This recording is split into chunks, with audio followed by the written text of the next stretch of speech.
Hello ನಮಸ್ಕಾರ. ಎಲ್ಲರೂ ಹೇಗಿದ್ದೀರಾ? ಎಲ್ಲರೂ ಚೆನ್ನಾಗಿದ್ದೀರಾ ಅಂತ ಅಂದ್ಕೊಳ್ತೀನಿ. ಸೊ ನಾನು ಕೂಡ ಚೆನ್ನಾಗಿದ್ದೀನಿ ಅಂತ ಹೇಳ್ತಾ ವ್ಲಾಗ್ ಶುರು ಮಾಡೋಣ. ವ್ಲಾಗ್ ಶುರು ಮಾಡೋದಕ್ಕಿಂತ ಮುಂಚೆ ಎಲ್ಲರಿಗೂ ಹ್ಯಾಪಿ ನ್ಯೂ ಇಯರ್.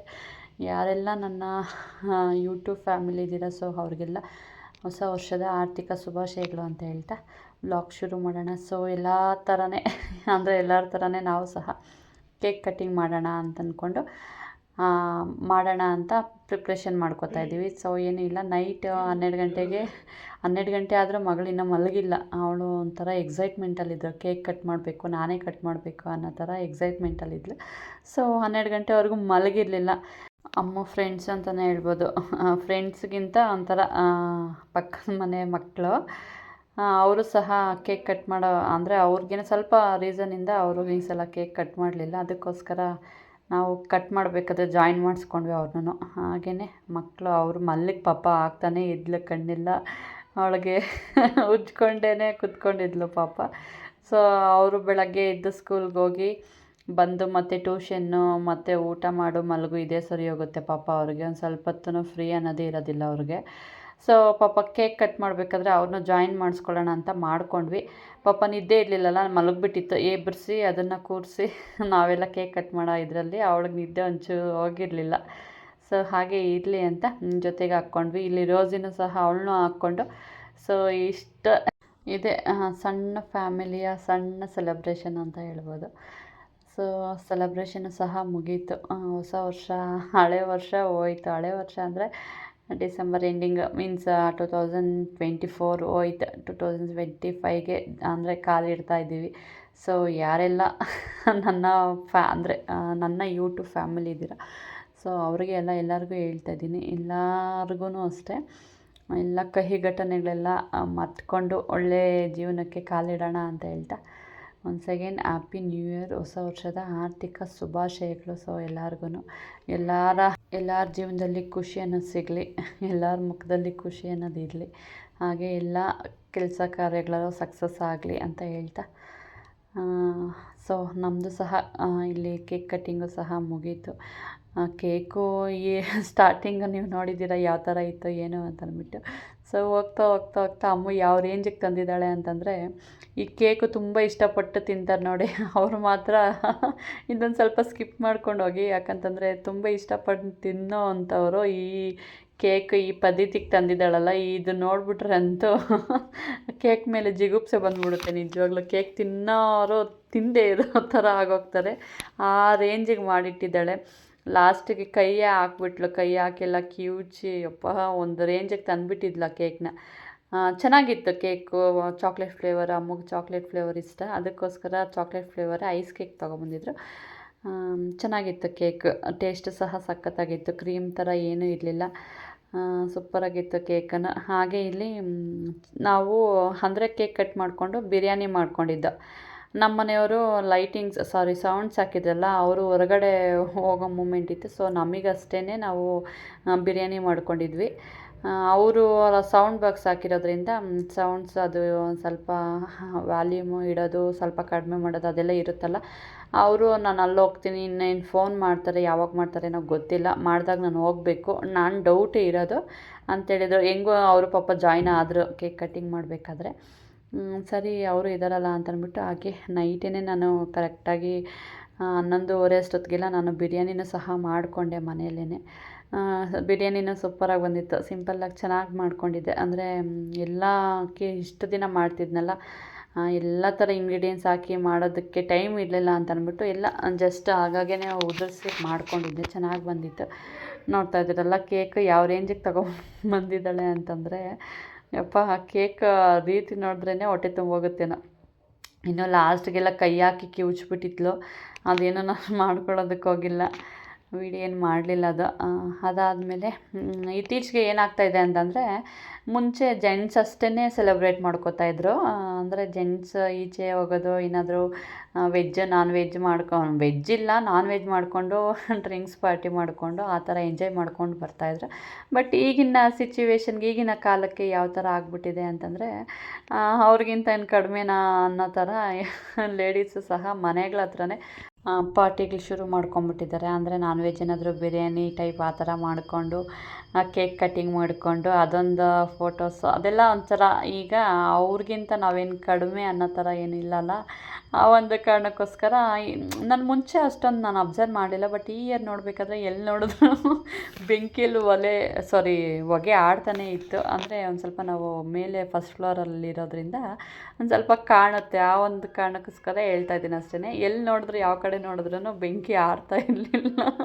ಸ್ಮೆಲ್ ಅಂತೂ ತುಂಬ ಹೋಗ್ಬಿಟ್ಟಿತ್ತು, ಬಿರಿಯಾನಿ ಸ್ಮೆಲ್ಲು 12 ಗಂಟೆಯಲ್ಲಿನೇ.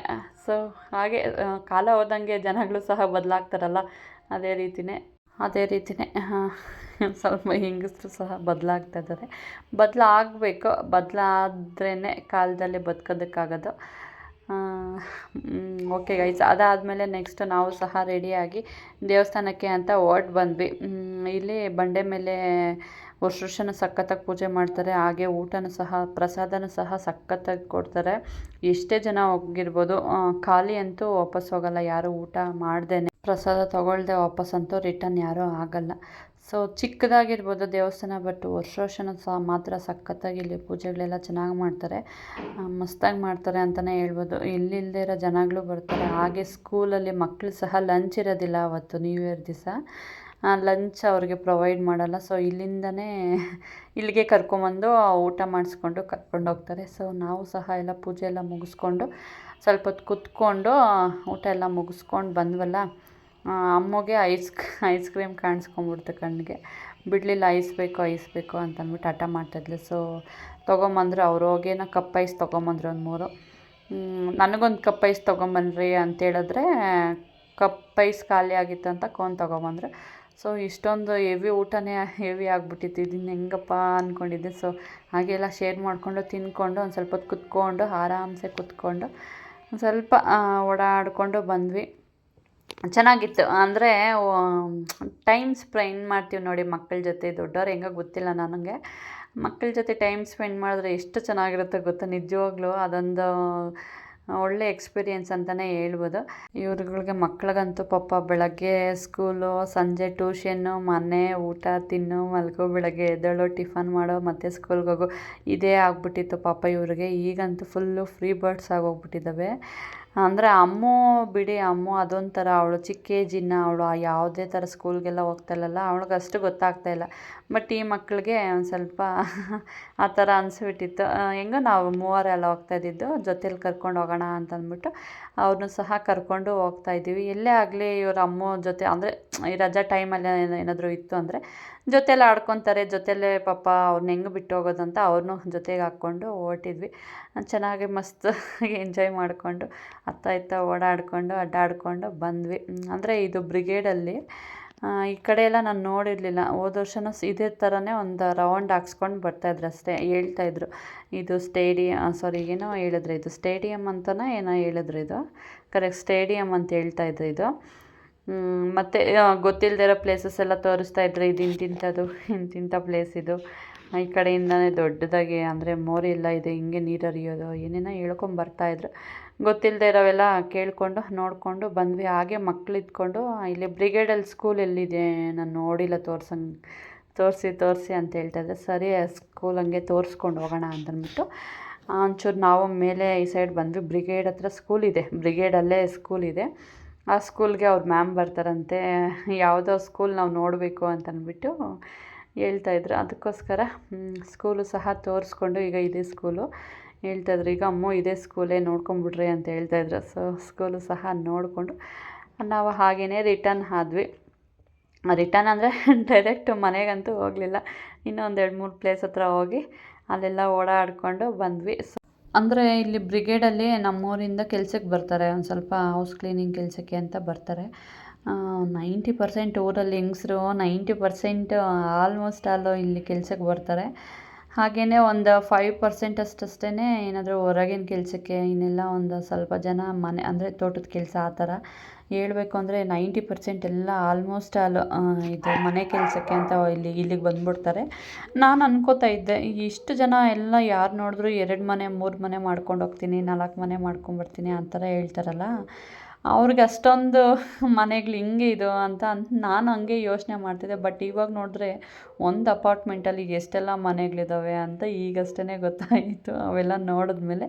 ಸೊ ನೋಡ್ದಿದ್ದೇನು ಅಳಿಯೋದಕ್ಕಾಗಲ್ಲ ಅಂತ ಹೇಳ್ತಾರಲ್ಲ, ಸೊ ಹಾಗೇ ಗೊತ್ತಿಲ್ಲದೆ ನಾನು ಏನು ಯೋಚನೆ ಮಾಡೋದು ತಪ್ಪು ಅಂತ ಅಂದ್ಕೊಂಡು ಸುಮ್ಮನೆ ಆದೆ. ಸೊ ಅದಾದಮೇಲೆ ತುಂಬ ದಿನಗಳಾದಮೇಲೆ ಸ್ಕೂಟಿ ಓಡಿಸಿ ತುಂಬ ದಿವಸ ಆಯಿತು. ಊರಿಗೆ ಹೋದಾಗ ಅಷ್ಟೇ ಅಪ್ಪನ ಗಾಡಿ ತಗೋತಾ ಇದ್ದೆ. ಇಲ್ಲಿ ಇದೆಲ್ಲ ನನಗೆ ಇಲ್ಲೆಲ್ಲ ಬೇಜಾರು ಓಡಿಸ್ಲಿಕ್ಕೆ. ಸೊ ಓಡಿಸೋದು ತುಂಬ ದಿವಸ ಆಗಿತ್ತು ಅಂತ ತಗೊಂಡು ಒಂದು ರೌಂಡ್ ಹಾಕ್ಕೊಂಬೋಗು ಅಂತ ನಮ್ಮ ಮನೆಯವರೇ ಬೀಗ ಕೊಟ್ಟರು. ಸೊ ಒಂದು ರೌಂಡ್ ಹಾಕ್ಕೊಂಡು ಗಾಡಿಯಲ್ಲೆಲ್ಲ ಬಂದ್ವಿ. ನೆಕ್ಸ್ಟು ಇವಳು ಅಮ್ಮು ಇಲ್ಲೆಲ್ಲ ಆಟಾಡೋದು ನೋಡ್ಕೊಂಬಿಟ್ರು. ಬೇರೆ ಮಕ್ಕಳು ಆಡ್ತಾಯಿದ್ರು, ಅಲ್ಲಿ ಹೋಗ್ಬೇಕು ಅಂತ ಹಠ ಮಾಡ್ತಾಯಿದ್ಲು. ಸರಿ ಹೋಗಿ ಕರ್ಕೊಂಡು ಹೋಗೋಣ ಅಂತ ಸೊ ಅಲ್ಲಿಗೂ ಸಹ ಕರ್ಕೊಂಡು ಹೋಗ್ತಾಯಿದ್ದೀನಿ. ಅಂದರೆ ಗಾಡಿ ಓಡಿಸ್ತಿದ್ದೆ, ಇಲ್ಲ ಅಂತಲ್ಲ, ಬಟ್ ಓಡಿಸಿ ಆವಾಗ ಎಲ್ಲೇ ಹೋಗ್ಬೇಕಂದ್ರೂ ಒಬ್ಬಳೇ ಹೋಗ್ತಾಯಿದ್ದೆ. ಈಗ ಮದುವೆ ಆದಮೇಲೆ ನಮ್ಮ ಮನೆಯವರೆಲ್ಲ ಓಡಿಸೋದು. ಅಂದರೆ ಅವ್ರ ಜೊತೆ ಹೋಗಿ ಅಂದರೆ ಅವರು ಇರಬೇಕಂದ್ರೆ ನಮಗೆ ಹಿಂದು ಮುಂದು ಆ ಥರ ಎಲ್ಲ ರೈಟು ಲೆಫ್ಟು ರೂಲ್ಸು ರೆಗ್ಯುಲೇಷನ್ಸ್ ಏನೇ ಆಗಲಿ ನಾವು ಫಾಲೋ ಮಾಡೋದಕ್ಕೆ ಹೋಗಲ್ಲ. ಯಾಕಂತಂದರೆ ಅವರು ಓಡಿಸ್ತಾ ಇರ್ತಾರಲ್ಲ, ಅವರು ಓಡಿಸ್ತಾರೆ ಬಿಡು ಅಂತ ನಮ್ಮದು ಅಂದರೆ ಮಗುನ ನೋಡ್ಕೊಳ್ಳೋದು ಆ ಥರನೇ ನಾನು ಇದಾಗ್ಬಿಟ್ಟಿದ್ದೆ. ಬಟ್ ಏನೇ ಆಗಲಿ ಅಮ್ಮು ಬಿದ್ಲು. ಸೊ ಏನೇ ಆಗಲಿ ಒಬ್ಬೊಬ್ಬರೇ ಇಂಡಿಪೆಂಡೆಂಟಾಗಿ ಹೋಗ್ತಾರೆ ನೋಡಿ. ಆಗಲೇ ಅಂದರೆ ಪ್ರಪಂಚ ತಿಳ್ಕೋಬೇಕು ಅಂತಂದರೆ ಇಂಡಿಪೆಂಡೆಂಟಾಗಿದ್ರೇ ಪ್ರಪಂಚ ತಿಳ್ಕೊಳ್ಳೋದಕ್ಕೆ ಒಂದು ಅವಕಾಶ. ಅದು ಯಾವ ಥರ ನನಗೆ ಯಾವ ಥರ ಅರ್ಥ ಆಯಿತು, ನಾನು ಯಾವ ಥರ ಹೇಳ್ತಾ ಇದ್ದೀನಿ ಅಂತಂದರೆ, ಈಗ ಒಂದು ಅಂದರೆ ಎಲ್ಲಾದರೂ ಹೊರಗಡೆ ಹೋಗಬೇಕು ಅಂದರೆ ನಾವು ಯಾವ ಥರ ಸ್ವಲ್ಪ ಆ ಕಡೆ ಈ ಕಡೆ ಸ್ವಲ್ಪ ಗಮನ ಯಾವ ಥರ ಹರಿಸ್ತೀವಿ. ಬಟ್ ಅಂದರೆ ಹಸ್ಬೆಂಡ್ ಜೊತೆ ಇಲ್ಲ ಬೇರೆಯವ್ರ ಜೊತೆ ಯಾರ ಜೊತೆ ಆದರೂ ಹೋದರೆ ಇವ್ರು ಇದ್ದಾರೆ ಬಿಡು, ನೋಡ್ಕೋತಾರೆ ಬಿಡು ಅನ್ನೋ ಥರ ಯೋಚನೆ ಮಾಡ್ತೀವಲ್ಲ, ಆ ಒಂದು ಕಾರಣಕ್ಕೋಸ್ಕರ ಹೇಳ್ತಾ ಇದ್ದೀನಿ ಅಷ್ಟೇ. ಅಂದರೆ ಕೆಲವರು ಯೋಚನೆ ಮಾಡ್ಬೋದು ಹಂಗೇನಿಲ್ಲ, ಅಂದರೆ ಒಬ್ಬೊಬ್ಬರೇ ಹೋಗಬೇಕು, ಹೋದಾಗ ಮಾತ್ರ ನಾವು ಸ್ವಲ್ಪ ಎಚ್ಚರಿಕೆಯಾಗಿರೋದು, ಜೊತೆಲಿ ಹೋದರೆ ಎಚ್ಚರಿಕೆಯಾಗಿರಲ್ವಾ ಅಂತ ಕೆಲವರು ಅಂದ್ಕೋಬೋದು. ಬಟ್ ಯಾರು ಏನೋ ಗೊತ್ತಿಲ್ಲ, ಬಟ್ ನಾನು ಆ ಥರ ಡಿಪೆಂಡ್ ಆಗೋದು ಜಾಸ್ತಿ. ಆ ಒಂದು ಕಾರಣಕ್ಕೋಸ್ಕರ ಹೇಳಿದೆ ಅಷ್ಟೇ. ಸೊ ಅದಾದಮೇಲೆ ನಾನು ಸ್ವಲ್ಪ ಸ್ಕೂಟಿಲೆಲ್ಲ ತಿರುಗಾಡಿ ಇಲ್ಲಿ ಮಕ್ಕಳನ್ನ ಆಡಿಸ್ಲಿಕ್ಕೆ ಅಂತ ಬಂದೆ. ಅಮ್ಮು ಒಂಥರ ವಿಶ್ ಮಾಡ್ತಾಳೆ, ಡಿಫ್ರೆಂಟಾಗಿ ವಿಶ್ ಮಾಡ್ತಾಳೆ. ಯಾವ ಥರ ವಿಶ್ ಮಾಡ್ತಾಳೆ ಅಂತಂದ್ಬಿಟ್ಟು ನೋಡಿ ನೀವು ಸಹ. ಸೊ ನಿಮಗೂ ಮೋಸ್ಟ್ಲಿ ಅರ್ಥ ಆಗುತ್ತಾ ಅರ್ಥ ಆಗಲ್ವೋ ಗೊತ್ತಿಲ್ಲ. ನಾನು ಹಿಂದೆ ಒಂದು ಸಲ ಅಂದಿದ್ದೀನಿ. ಸೊ ನೀವು ಒಂದು ಸಲ ಅದು ಯಾವ ಥರ ವಿಶ್ ಮಾಡ್ತಾಳೆ ಕೇಳಿ. ಹೇಳಮ್ಮ ನೀನು ಪಾಪ, ನೀನು ಹೇಳ.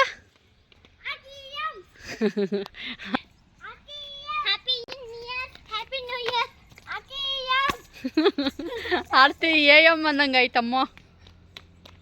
ಏನು ಚೆನ್ನಾಗಿ ತೊದಲು ಮಾತಾಡ್ತಾಳೆ ಅಂದರೆ ಇತ್ತೀಚೆಗೆ ಚೆನ್ನಾಗಿ ಮಾತಾಡ್ತಾಳೆ, ಸಖತ್ತಾಗಿ ಮಾತಾಡ್ತಾಳೆ ಇತ್ತೀಚೆಗೆ. ಅದೆಷ್ಟು ಸಲ ಇದ್ಲೋ ಅದೆಷ್ಟು ಸಲ ಬಿದ್ಲೋ ಅಂತೂ.